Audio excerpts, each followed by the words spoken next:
ದಕ್ಷಿಣಕ್ಕೆ ಬಂದಾಗ ಮೊಟ್ಟ ಮೊದಲ ಪಾದ ಉರಿದ ಜಾಗ ಆದಿವನ್ನಾಯಕನಹಳ್ಳಿ. ಅಲ್ಲಿ ಮಂಟೇಸ್ವಾಮಿ ಅಂತ ಹೆಸರು ಪಡೆದು ಅಲ್ಲಿನ ಮುಂದಕ್ಕೂ ಕಲ್ಯಾಣದಿಂದ ಹೊರಟನಲ್ಲ ನಮ್ಮ ಮಾಯಿಕಾರ ಸಿದ್ದಯ್ಯ ಸ್ವಾಮಿ ಬನ್ನಿ ಪರಬ್ರಹ್ಮ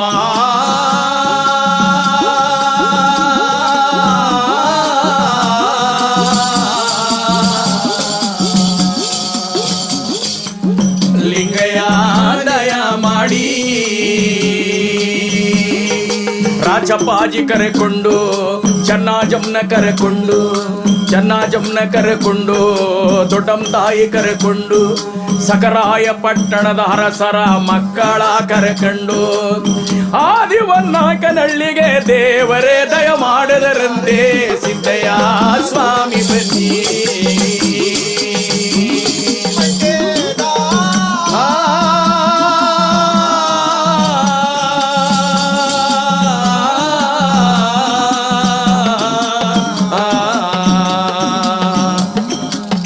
ಲಿಂಗಯ್ಯ ದಯ ಮಾಡಿ. ಉತ್ತರ ದೇಶದಿಂದ ದಕ್ಷಿಣಕ್ಕೆ ತಾ ಬಂದು ಧರೆಗೆ ದೊಡ್ಡಯ್ಯನವರು ಅಲ್ಲಿ ಒಕ್ಕಲಿಗರ ಮುದ್ದವ್ವನ ಮನೆಗೆ ಭಿಕ್ಷಕ್ಕೆ ದಯ ಮಾಡಿದರಂತೆ ಸಿದ್ದಯ್ಯ ಏಕಾಂಗಿ ಲಿಂಗಯ್ಯ ನೀವೇ ಬನ್ನಿ ಒತ್ತು ಮೋಡು ಬೆಳಗರಿನಿಲ್ಲ ಅಟ್ಟಿ ಮುಂದೆ ನಿಂತುಕೊಂಡು ನಮ್ಮ ಧರೆಗೆ ದೊಡ್ಡಯ್ಯನವರು ಏ ತಂಬುರಿಯ ಏ ಡಮರುಗುವ ಬ್ರಹ್ಮನಾದ ಮಾಡವರೇ ನಮಗೆ ದಾನ ಕೊಟ್ಟವರಿಗೆ ಬಾಳವಂತರಾಗಲವ್ವ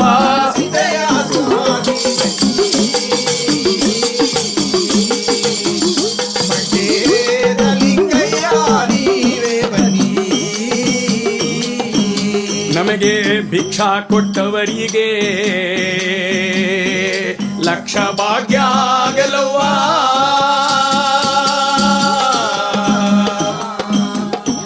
ಗಂಗಾಧಾರ ಲಿಂಗಯ್ಯ ಬನ್ನಿ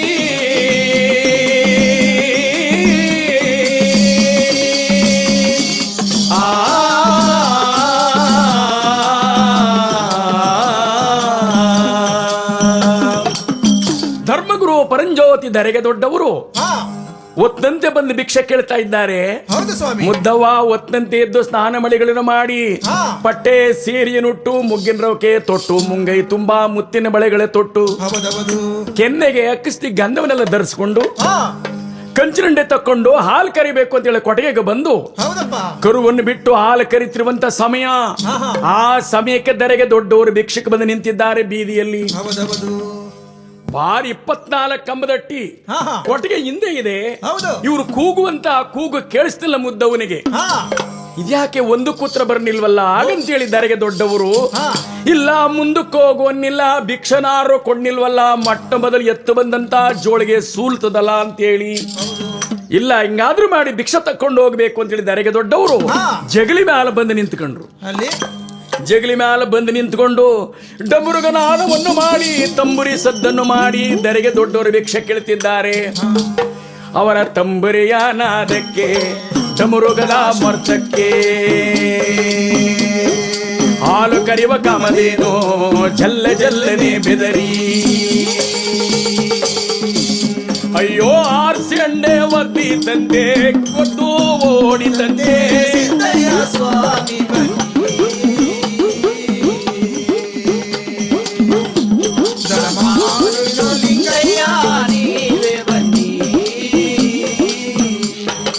ಆರ್ಸಿ ಅಂದ ಒದ್ದು ಬಿಡಿತು ಹಾಲೆಲ್ಲ ಚೆಲ್ಲೈತು ಮುದ್ದವ್ವ ಬಿದ್ದೋದ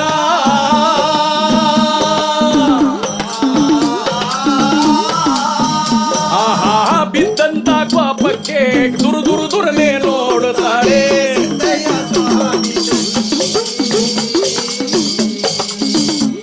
ಪರದೇಶಿಗ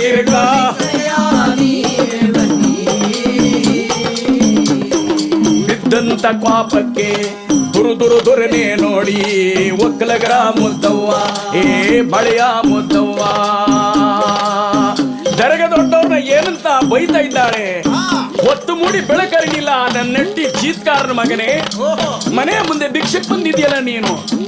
ನಿಮ್ಮಪ್ಪ ಕೊಟ್ಟ ಸಾಲವೇ ಕೊಟ್ಟ ಋಣವೇನೋ ಜ್ಯೋತಿಲಿಂಗಯ್ಯ ಬನ್ನಿ.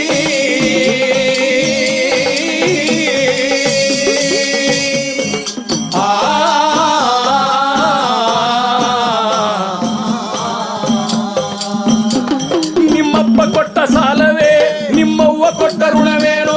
ಏ ಜಂಗಮ, ಕೊಟ್ಟವನಿಗಿಂತ ಹೆಚ್ಚಾಗಿ ಒತ್ತಂತೆ ಬಂದಿದೆಯಲ್ಲ, ಅಡ್ಡಿ ಮುಂದೆ ನಿಂತ್ಕೊಂಡು ಭಿಕ್ಷೆ ಕೇಳ್ತಿದ್ಯಲ್ಲ. ನಿನ್ನ ತಂಬುರಿಯಾನಾದಕ್ಕೆ, ಏ ಡಮರುಗದ ಮರ್ತಕ್ಕೆ, ಏ ಆಳ ಕರಿವ ಕಾಮದೇನು ಬೆದರೆ ಬೆಟ್ಟ ಸೇರೋಯ್ತು. ಏ ಆರ್ಸಿ ಅಂಡ ಒಂದು ಬಿಡಿತು, ನಮ್ಮ ಮಾಳೆಲ್ಲ ಚೆಲ್ಲೋಯ್ತು. ನನ್ನ ಬಳೆಗಳೆಲ್ಲ ತಗೋದು, ನನ್ನ ಪಟ್ಟೆ ಸೀರೆ ಮಣ್ಣಾಯ್ತು. ಅಯೋಗ್ಯ, ಏ ನಾನೆಂಗೆ ಮಂಟೋದೆಂಗೆ, ನಿನ್ನ ಮನೆಯೋ ಮಂಟೋಗಲಿ ಹೋಗೋ. ನನ್ನ ಅಟ್ಟೆ ಬಿಟ್ಟು ಹೊರಟೋಗೋ, ನಿನ್ನ ಆಯಸ ತೊಡದೋಗವನೇ. ಜ್ಯೋತಿಲಿಂಗಯ್ಯ ಬನ್ನಿ.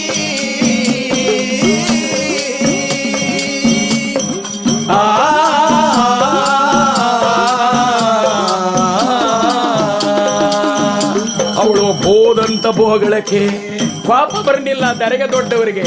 ನಗತ ನಿಂತ್ಕೊಂಡ್ರು ಮನೆ ಮುಂದೆ. ನೀನು ಅಂದರೆ ನನಗೆ ಪಾಪವಿಲ್ಲ, ಬೋದರೆ ಬೇಜಾರಿಲ್ಲ ಅಂದರು ದರೆಗೆ ದೊಡ್ಡವರು. ಅವಳ ಮನೆಯ ಮುಂದೆ ನಗತ ನಿಂತಿರುವರಲ್ಲ. ಸ್ವಾಮಿ ಬನ್ನಿ. ಧರ್ಮ ಗುರು ಲಿಂಗಯ್ಯ ನೀವೇ ಬನ್ನಿ. ಯಾವಾಗ ಕೋಪದಲ್ಲಿ ಬೋದ್ಲು ಮುದ್ದವ್ವ, ಅವಳ ಬೋದಂತ ಬೋದ್ಗಳಕ್ಕೆ ಬೇಜಾರು ಮಾಡ್ಕೊಳ್ಳಿಲ್ಲ ದರೆಗೆ ದೊಡ್ಡವರು. ಕೋಪ ಬರ್ನಿಲ್ಲ, ನಗತ ನಿಂತಿದ್ರು ಮನೆ ಮುಂದೆ. ಛೈ ಅಯೋಗ್ಯ, ನಾನಿಷ್ಟು ಬೋದ್ರು ನಾಚಿಕೆಲ್ದೆ ನಿಂತಿದ್ಯಲ್ಲ, ಹೋಗ ಮುಂದಕ್ಕೆ ಅಂದ್ರು. ಅದಕ್ಕೆ ಅವ್ರಂತಾರವ್ವ, ತಾಯಿ ಬೈದ್ರೆ ಮಕ್ಳು ಯಾಕವ್ವ ಬೇಜಾರು ಮಾಡ್ಕೋಬೇಕು. ಅವಳಂತಾಳೆ, ನಾನು ಇಷ್ಟು ಕಠಿಣವಾಗಿ ಬೋದ್ರು ಬೇಜಾರು ಮಾಡ್ಕೊಳ್ಳದೆ ನನ್ನ ತಾಯಿ ಅಂತ ಇದೆಯಲ್ಲ, ನಾನಿಂಗು ನಿನಗೆ ತಾಯಿ ಆದೆ, ಭಿಕ್ಷೆ ಬೇಡುವ ಪರದೇಶಿ ಅಂದ್ಲು. ಅದಕ್ಕೆ ಅವರಂತಾರವ್ವ, ಜ್ಯೋತಿ ತರುವತ್ತಿಗೆ ಜ್ಯೋತಿಲಿಂಗಯ್ಯ ಎಂದು ಹೆಸರಾಯಿತು, ದರೆ ತರುವತ್ತಿಗೆ ದರೆಗೆ ದೊಡ್ಡವರು ಎಂದು ಹೆಸರಾಯಿತು. ಸುರಮುನ್ನೂರು ದೇವಾನು ದೇವತೆಗಳ ಪಡೆಯುವತ್ತಿಗೆ ಆದಿಗುರು ಪರಂಜ್ಯೋತಿ ಅಂತೇಳಿ ಲೋಕದ ಮಹನೀಯರೆಲ್ಲ ಕೈ ಎತ್ತಿ ಮುಗಿದ್ರು. ಕಾಲಜ್ಞಾನ ಸಾರವತ್ತಿಗೆ ಸಾರ್ವಯ್ಯ ಅಂತೇಳಿ ಹೆಸರಾಯ್ತು ಕಣವ್ವ. ಕಂಡವರು ಒಂದೊಂದು ಹೆಸರು ಕರೆದ್ರು ನನಗೆ. ಉತ್ತರ ದೇಶದಿಂದ ಬರುವಾಗ ಒಬ್ಬೊಬ್ಬರು ಒಂದ್ ಹೆಸರು ಕರೆದ್ರು. ಇವತ್ತು ನಿನ್ನ ಮನೆಗೆ ಒತ್ತಂತೆ ನಾನು ಭಿಕ್ಷಕ್ಕೆ ಬರಲಾಗಿ ನಿನ್ನ ಮನೆ ಮಂಟೋಗ ಮುಂದಕ್ಕೋಗೋ ಎಂದ ಈ ಮಾತು ಈ ದಕ್ಷಿಣ ನಾಡಿನಲ್ಲಿ ಅವ್ವ ಮಂಟೆ ದೇವರು ಅಂತ ಈ ಲೋಕವೇ ಕೊಂಡಾಡಲವ್ವ. ಸಿದ್ದಯ್ಯ ಸ್ವಾಮಿ ಬನ್ನಿ.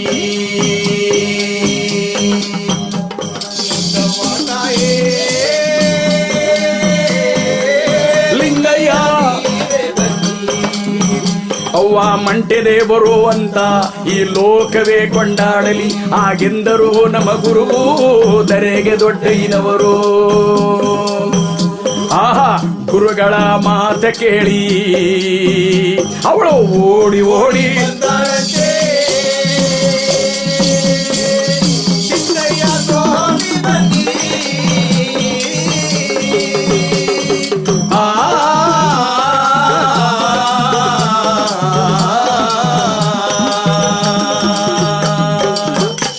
ಯಾವಾಗ ದರೆಗೆ ದೊಡ್ಡವರು 4 ಪಾದ ಜೋಳಕ್ಕೆ ಕೈ ಹಾಕಿ ಮಾಯಿದ ಕಪ್ಪು ಮಲಿಯಾಳ ಧೂಳ್ತವನ್ನ ತೆಗೆದು ಮಂತ್ರಿಸಿ ಓಂ ನಮ ಶಿವಾಯ ಓಂ ನಮ ಶಿವಾಯ ಓಂ ನಮ ಪಂಚಾಕ್ಷರಿ ಎಂಬುದಾಗಿ ದರೆಗೆ ದೊಡ್ಡವರು ಮಂತ್ರವನ್ನು ಜಪಿಸಿ ಕಪ್ಪು ಧೂಳ್ತವನು ಫೋನ್ ಉರುಬಿದ ಕೂಡಲೇ ಕೊಟ್ಟಿಗೆ ಬಿದ್ದು ಓಡೋಗಿದ್ದ ಹಸು ಕೊಟ್ಟಿಗೆ ಒಳಗೆ ಬಂದು ನಿಂತಿದೆ.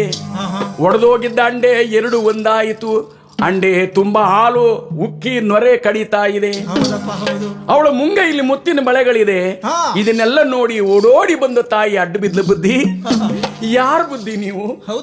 ನಿಮ್ಮನ್ನ ಮಹಿಮೆನ ಅರಿಯದೆ ಬಾಯಿಗೆ ಬಂದಂಗೆ ಮಾತಾಡ್ಬಿಟ್ಟೆ ಬುದ್ಧಿ. ನಾನು ಬೋಧದನೇ ಒಂದ್ ಹೆಸರು ಮಾಡ್ಕೊಂಡ್ರಿ ಅಲ್ಲ ಬುದ್ಧಿ. ಹೌದು ಕಣವ್ವ, ನನ್ನ ಮನಸಾರ ಒಪ್ಪಿ ಯಾವ ನೆಲದಲ್ಲಿ ನಾನು ಐಕ್ಯವಾಯ್ತೇನೋ ಆಗ ನನ್ನ ಶಿಶು ಮಕ್ಕಳು ಹೌದು ತಾಳ ತೊಂಬುರಿ ಹಿಡ್ಕೊಂಡು ನಾಡಿನ ಮೇಲೆ ಭಿಕ್ಷೆ ಬೇಡಕ್ಕೆ ಬತ್ತರೆ ಕಣವ್ವ. ನನ್ನ ಕಥೆ ನನ್ನ ವಚನವನ್ನ ಆಡ್ಕೊಂಡು ಬತ್ತರೆ ಕಣವ್ವ. ಅವರನ್ನ ಮಂಟೆ ದೇವರು ಅಂತ ಈ ಲೋಕವೇ ಕೊಂಡಾಡಲವ್ವ. ಸಿದ್ದಯ್ಯ ಸ್ವಾಮಿ ಬನ್ನಿ ಮುದ್ದವ್ವ ತಾಯಿ ಸಿದ್ದಯ್ಯ ನೀವೇ ಬನ್ನಿ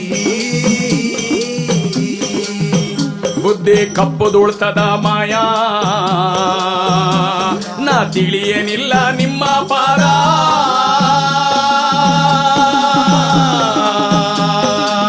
ಜ್ಯೋತಿಲಿಂಗಯ್ಯ ಬನ್ನಿ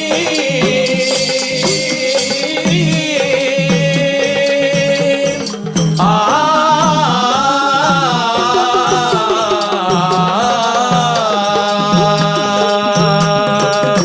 ಬುದ್ಧಿ ಇಷ್ಟೊಂದು ಶಿಶು ಮಕ್ಕಳ ಕರ್ಕೊಂಡು ಹೌದಪ್ಪ. ಎಲ್ಲಿಗೆ ಹೋಯ್ತಾ ಇದ್ದೀರಿ ಬುದ್ಧಿ? ನಿಮಗೆ ಮನೆ ಮಠ ಏನು ಇಲ್ವೇ ಬುದ್ಧಿ? ಇಲ್ಲ ತಾಯಿ, ನಾನು ಉತ್ತರ ದೇಶದಿಂದ ಬರುವಾಗ ಅನೇಕ ಶಿಶು ಮಕ್ಕಳು ಪಡ್ಕೊಂಡು ಬಂದಿದ್ದೀನಿ. ಹೌದು ಮುಂದೆ ಬರುವ ಕಲಿಯುಗದಲ್ಲಿ ನಾನು 12 ಆಳದ ಬಾವಿ ತೋಡಿಸ್ಕೊಂಡು ಯೋಗ ನಿದ್ರೆಯಲ್ಲಿ ಮನಗೋದಕ್ಕೆ ಒಂದು ಒಳ್ಳೆ ಜಾಗವನ್ನು ಹುಡಿಕೊಂಡು ಹೋಯ್ತಾ ಇದ್ದೀನಿ ಕಣವ. ಹಾ, ಎಲ್ಲಿದೆ ಬುದ್ಧಿ, ಅಲ್ಲಿವರೆಗೂ ಈ ನಿಮ್ಮ ಶಿಶು ಮಕ್ಕಳು ನನ್ನ ಮನೆಯಲ್ಲಿ ಇರಬಹುದಲ್ಲ? ಹೋ, ಆಗಬಹುದು ತಾಯಿ. ಸರಿ ತಾಯಿ ಅವರೆಲ್ಲರನ್ನು ಅಲ್ಲೇ ಕೂರಿಸಿ ದರೆಗೆ ದೊಡ್ಡವರು ಹಾ ಆ ಒಕ್ಕಲಿಗರ ಮುದ್ದವನಿಗೆ ಆಶೀರ್ವಾದ ಮಾಡ್ತಿದ್ದಾರೆ. ಏನಂದ ಸ್ವಾಮಿ ಅವ್ವ, ನನಗೆ ನೀನು ಮಂಟೇದ ಲಿಂಗಯ್ಯ ಅಂತ ಹೆಸರು ಕರೆದ ಮೇಲೆ ಹಾ ಈ ನೀನು ಸತ್ತ ಮೇಲೆ ನಿನ್ನ ಆತ್ಮ ಜ್ಯೋತಿಯು ಹೌದು ಯಜ್ಞನೂರು ಏಳುಗಳ್ಳಿಯಲ್ಲಿ ಮುದ್ದವ್ವ ಎಂಬ ಹೆಸರಿನಿಂದ ಒಡೆದು ಮೂಡು. ಅದು ಸುತ್ತೇಳು ನಾಡಿನ ಜನರೆಲ್ಲರೂ ನಿನ್ನನ್ನ ಹಾ, ಹಾ. ಕೊಂಡ ಬಂಡಿ ಬಾಯಿ ಬೀಗ ಮುಡಿ ಸೇವೆ ಪೆಂಜಿನ ಸೇವೆಯಿಂದ ಪೂಜೆ ಮಾಡಲಿ. ಹೋ ಹೋ ಆಶೀರ್ವಾದವನ್ನು ಮಾಡಿದ ನರೆಗೆ ದೊಡ್ಡವರು. ಅವಳು ಹೇಳ್ತಾಳೆ, ಬುದ್ಧಿ, ಬೈದದಕ್ಕೆ ನಾನು ಬೊಯ್ದದನ್ನೇ ಒಂದು ಹೆಸರು ಮಾಡಿಕೊಂಡು ನನಗೆ ಇಂಥ ವರವನ್ನು ಕೊಟ್ಟರಲ್ಲ ಬುದ್ಧಿ, ಪೂಜೆ ಮಾಡಿಸ್ಕೊಳ್ಳುವಂತ ವರವನ್ನ. ಹೌದು ಬುದ್ಧಿ, ನಿಮ್ಮ ಹೊಟ್ಟೆ ಒಳಗಲ ಮರ್ಮವ ನಾ ಎಷ್ಟೆಂದೋ ಹೇಳಲಯ್ಯ.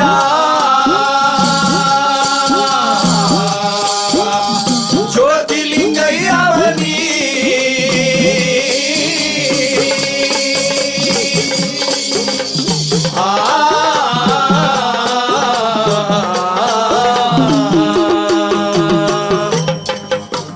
ದರೆಗೆ ದೊಡ್ಡವರು ಮಂಟೇದ ಲಿಂಗಯ್ಯ ಎಂದು ಹೆಸರಾಯಿತು ಆದಿವನ್ನಾಕಿನಹಳ್ಳಿ. ಹೌದು ಸ್ವಾಮಿ